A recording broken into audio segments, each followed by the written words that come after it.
Kung ang Cannon Road ay may pamosong Lion's Head, ang Aspiras Palispis Highway na dati ay kilala bilang Marcos Highway ay meron ring maituturing na pamosong landmark. Ito ay ang bust o ang malaking mukhang iskultura ng dating Pangulong Ferdinand Marcos Sr. Para sa mga loyalista o tiga-suportang solido ng dating Pangulo, pambabastos umano ang ginawang pagpapasabog sa naturang landmark. Subalit para sa mga kontra Marcos, dapat lamang na manatiling wasak ang naturang istruktura sapagkat naniniwala silang paraan ito ng dating Pangulo na tinatawag nilang diktador upang i-immortalize ang kanyang imahe. Sa kasalukuyan mga ka-haunted history, mistulan na nga itong kinalimutang figura na ikinubli ng malalagong puno at halaman na sa paglipas ng panahon ay lubusang nawalan na ng saysay.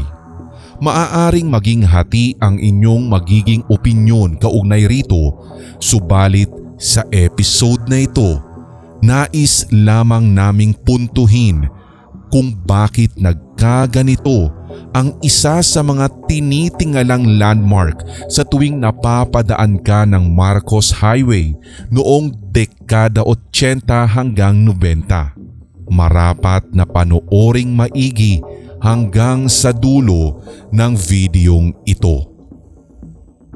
Ako po si Red at ito ang Haunted History.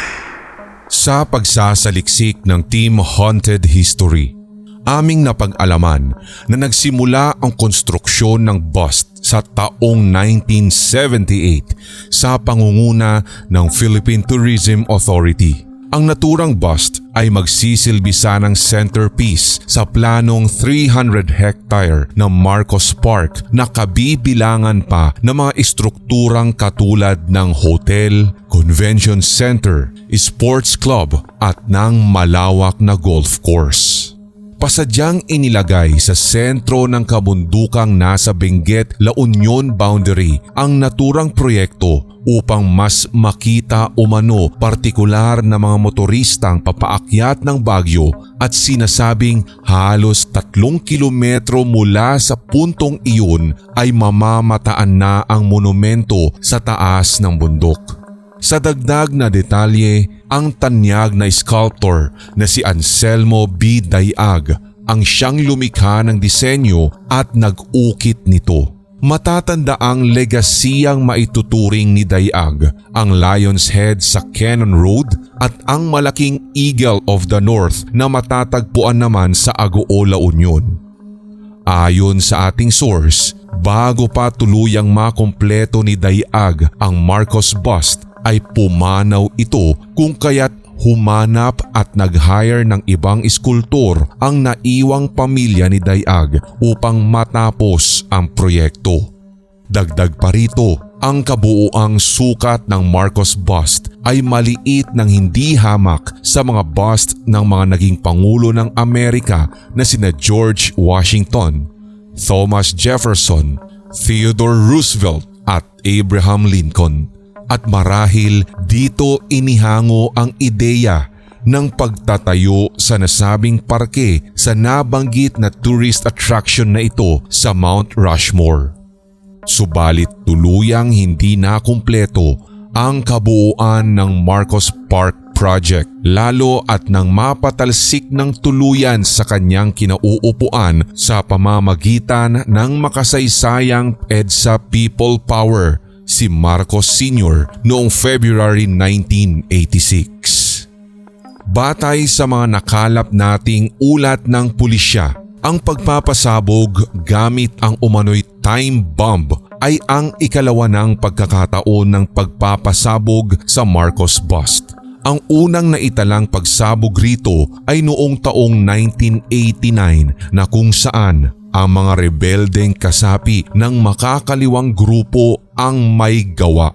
Ang isinagawang unang pagpapasabog ay nagdulot na ng butas sa kaliwang tenga ng naturang monumento at kapansin-pansing bitak sa ilang bahagi na ng istruktura.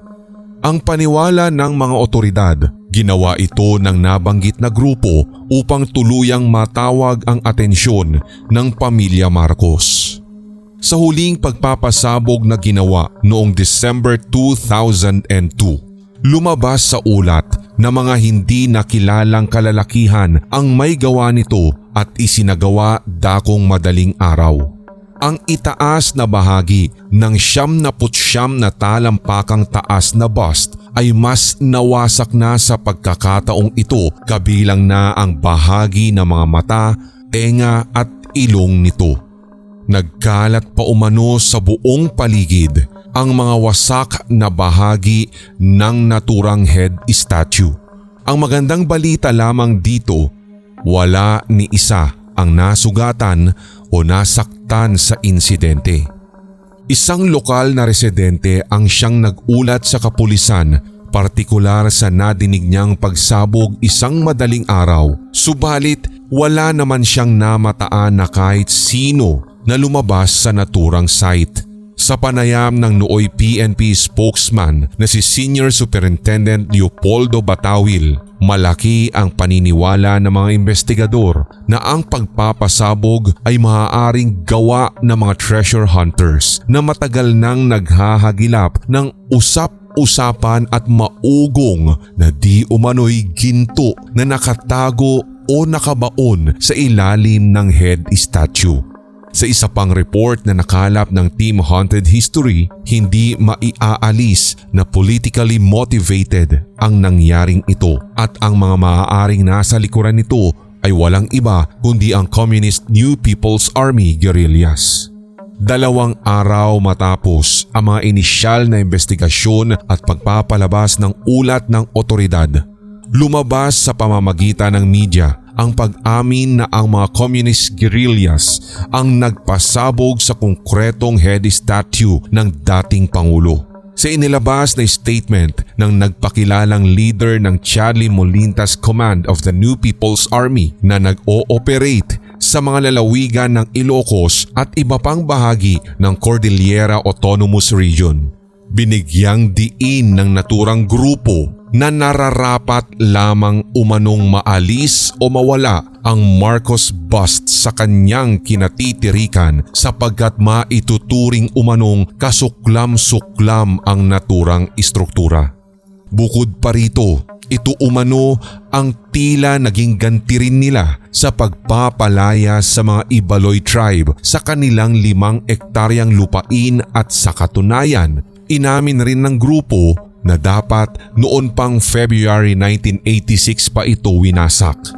Sa parehong statement, sinisi ng grupo ang administrasyon ng dating Pangulong Corazon Aquino dahil sa kakulangan nito at tila naging inutil sa pagkakaroon ng political will upang mawasak ang rebulto na isa umanong simbolo ng egotism ni Marcos Sr.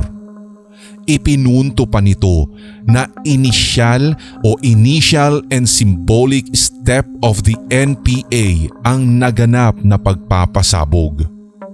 Isa umanong grim reminder para sa mga biktima ng martial law ni Marcos ang kanyang bust. Bagay na hindi naman kinagat ng Philippine National Police o PNP sa paniniwalang nakikisakay lamang sa issue ang mga komunistang grupo bilang bahagi ng kanilang propaganda war. Magkagayunman, mariin pa ring itinuturo ng mga otoridad ang involvement ng treasure hunters sa pangyayaring ito. Ipinaubaya naman ng PNP sa Philippine Tourism Authority o PTA maging sa National Historical Institute o NHI ang pag-estima sa halaga ng pinsala sa pagpapasabog sa Marcos bust. Sa panig naman ng Armed Forces of the Philippines o AFP, ang naturang aksyon ng mga ikangay gerilya ay maituturing na bilang terorismo. Nang makunan ng pahayag ang dating unang ginang Imelda Marcos, inihayag nito ang labis na pagkadismaya at pagkalungkot sa nangyari. Sa isang panayam niya sa The Associated Press, sinabi ni Imelda na when anything that symbolizes something positive, something beautiful, something right is destroyed, it is always very sad. Habang maririnig sa kanyang boses ang tila nagkakrak ng tono. Iginiit pa nito na ang naturang bust ay isang loving offering of local residents sa kanyang yumaong asawa. Isinilarawan naman ng Nooy Ilocos Norte Representative Amy Marcos na ang pagpapasabog sa rebulto ng kanyang ama ay isang symptomatic of the breakdown of law and order in the Cordilleras and Northern Luzon and in many parts of the country. Iginiit pa ni Amy na nakakabahala ang panibagong karahasan na ito, ngunit hindi naman niya maituturing na isang personal na atake o ganti sa kanyang buong pamilya ang naganap. Pagkus ay pag-atake sa turismo at mga turista. Batid niya na isang natural target ang mga high-profile landmark para sa sinumang may marahas at balikong prinsipyo. Dahil doon, iniwanan na lamang nila ng buong pamilyang Marcos ang investigasyon sa kinauukulan upang masukol ang mga tunay na may sala at lahat ng mga nasa likod nito. Sa laki ng nasabing monumento, hindi nito naitago kailanman ang pagiging kontrobersyal, gayong para sa ilang Ibaloy, simbolo ang istruktura ng ikangay kayabangan at self-glorification ng dating Pangulo. Tulad ng unang na-mention at matatandaan sa kasaysayan na maraming pamilya ng nabanggit na tribo ang nawalan ng lupa at tirahan dahil sa pagsasakatuparan ng proyektong ito. Ayon pa sa mga ulat, makailang sandali matapos masipa ang pamilyang Marcos sa palasyo, ang mga miyembro ng tribo na pinalaya sa kanilang lupain ay agad na nagtungo sa malaking istruktura at doon nga'y nagkatay ng kalabaw at baboy habang ang mga inipong dugo ng mga naturang hayop ay iwinisik ng tribo sa Marcos bust upang ma-exorcise at maitaboy daw ang masasamang espiritu doon. Makaraan nito ay nagsampa rin sila ng kaso sa korte upang kanilang ma-reclaim ang lupain bagamat naging mahaba ang proseso na kanilang tinahak. Sa isang panayam, isinilarawan ng isang Rose Labotan, tigapagmana ng isang Ibaloy clan na nagmamay-ari ng isang kapiraso ng lupa na kabilang sa i-convert ng Philippine Tourism Agency bilang Marcos Park. Mistula nga daw silang nabudol nang ipatawag ng nabanggit na ahensya ang kanilang komunidad noong 1976 at dito nga'y diniskas umano ang planong pagtatayo ng Marcos Park.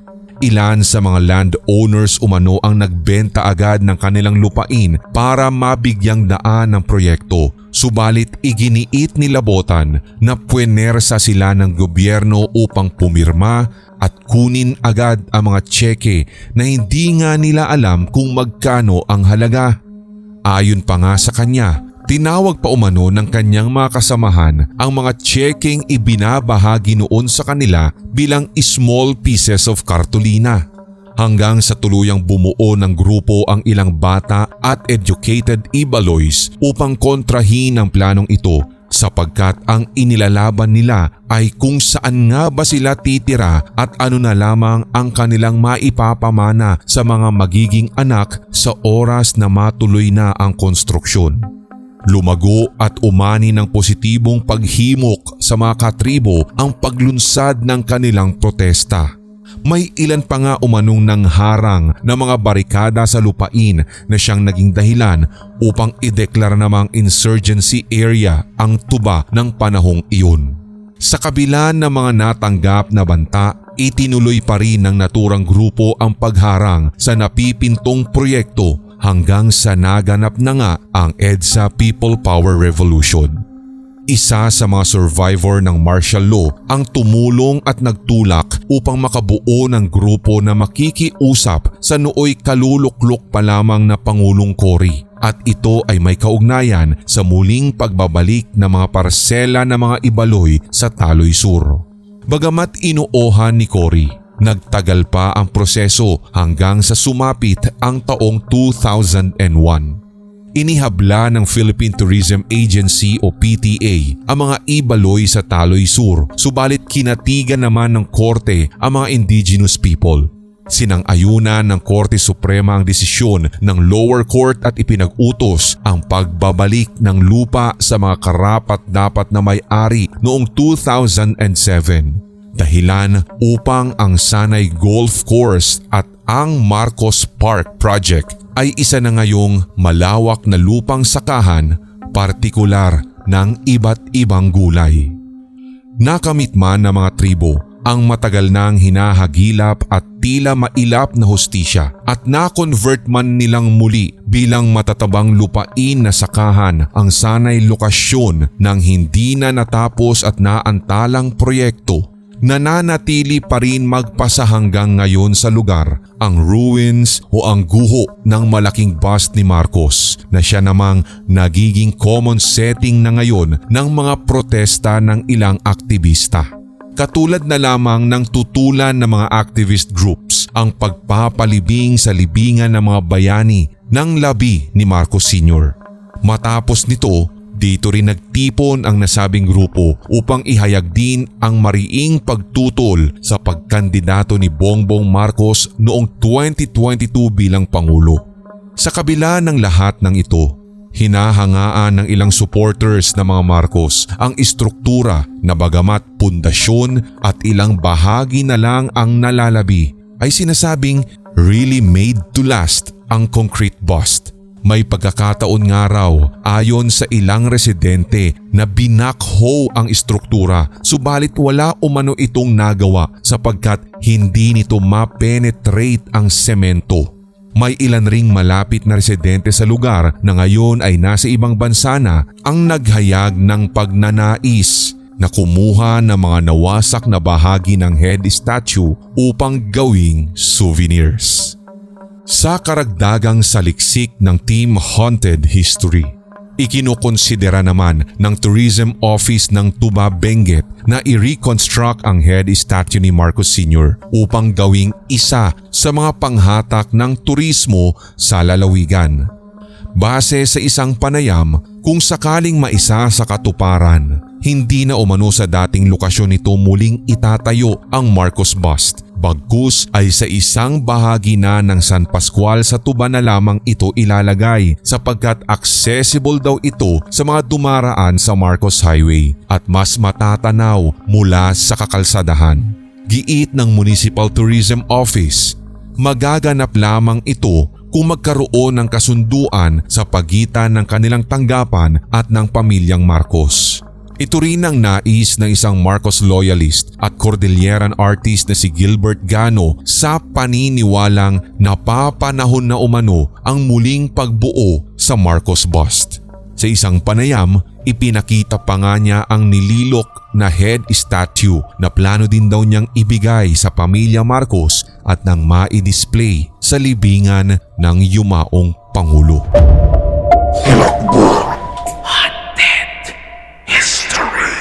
At inyong natunghayan ang ating diskusyon kaugnay sa naging tunay na dahilan ng pagkakawasak ng dating pamosong landmark sa Marcos Highway, ang head statue o ang bust ng dating Pangulong Ferdinand Marcos Sr.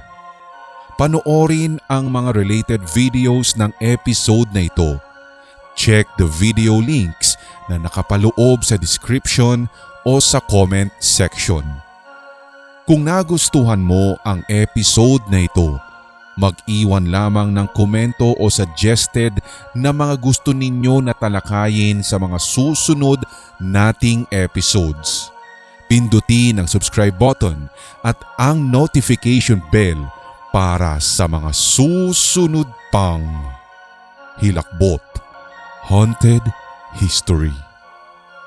Ako pong muli si Red, ang boses sa likod ng Hilakbot Pinoy Horror Stories, Sindak Short Stories at sa Red Diaries Tagalog Love Stories. Hanggang sa muli.